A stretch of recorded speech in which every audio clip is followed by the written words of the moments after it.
In the 2nd century, Rome stood at a threshold it did not recognize. The empire had swelled beyond comprehension. Its borders stretched across 3 continents, its cities filled with peoples who no longer shared tongue or custom. The machinery of state had grown so vast that no single mind could govern it by will alone. The age of conquerors had passed. What remained was the need for something else, not glory, but order, not expansion, but preservation. Into this empire, already beginning its long, invisible descent, came a man born into expectation. He had not seized power. It had been prepared for him, arranged by an emperor who sought to pass the throne not to blood, but to virtue. The boy was trained in philosophy before he understood statecraft. He learned to read the Stoics before he learned to command legions, and when the purple cloak was placed upon him, he did not celebrate. The empire did not ask him what he wanted, it asked him what he would carry. And he carried it. He took the throne in a time of plague and war. The northern frontiers burned with rebellion. Disease moved through the cities like a shadow, silent and absolute. The treasury strained under the weight of campaigns that could not be abandoned. The people looked to the palace, and the palace looked to him. But what troubled those who observed him closely was not his failure to act. It was his refusal to desire. To what end does a man govern when he does not govern for himself?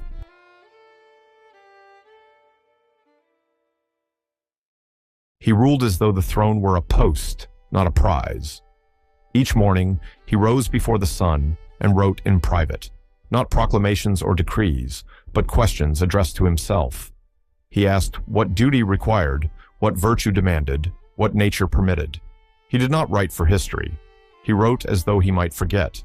This was the invisible mechanism of his reign, the constant interrogation of desire. Other emperors had taken what they wanted, lands, titles, monuments, that bore their names into eternity. He governed as though these things were distractions, not rewards. When he commanded, it was not because command pleased him, but because the structure required it. When he judged, it was not from vengeance, but from necessity. And when the empire pressed him to expand, to seize, to secure his legacy through conquest, he refused. The refusal carried a cost that no one could see. To govern without desire is to govern without the fuel that sustains most men. Ambition drives action. Hunger sharpens decision. He possessed neither. What remained was only the weight. Every choice became a negotiation between what he wanted for himself, rest, solitude, philosophy, and what the empire required of him. The negotiation was silent. He never spoke of it, but it wore him as water wears stone. He spent years on the frontier, far from the comforts of the capital, living in a tent among soldiers who did not understand why their emperor would not return to Rome. He did not return because the frontier was where the structure was weakest, and if the structure failed, the center would not hold. He stayed because someone had to. The weight grew heavier. His health declined. The philosophy that had once steadied him became a discipline of endurance. He wrote at night, by lamplight, asking himself how much longer he could bear what he did not want. When he died on the frontier, among maps and dispatches, far from monuments or ceremony.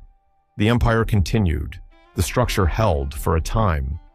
But those who came after him did not inherit his restraint. They inherited his throne. His son took power and ruled with desire. He sought spectacle, adoration, and the pleasures that his father had refused. The decay that had been delayed resumed its course. Within a generation, the empire's coherence began to fracture. The borders that had been held began to collapse. What Marcus Aurelius had preserved by refusing to consume, others consumed without preserving. He left behind no dynasty of virtue.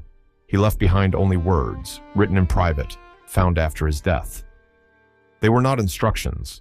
They were confessions of a man who governed without wanting to, who carried what others would not, and who understood that the refusal to desire does not prevent collapse. It only delays it. What he understood, and what the empire would forget, is that order is not inherited. It is chosen, daily, against the will. The throne does not care who sits upon it. It does not care what they want or what they refuse. It cares only whether they will carry what it demands. And when they stop, the structure remembers.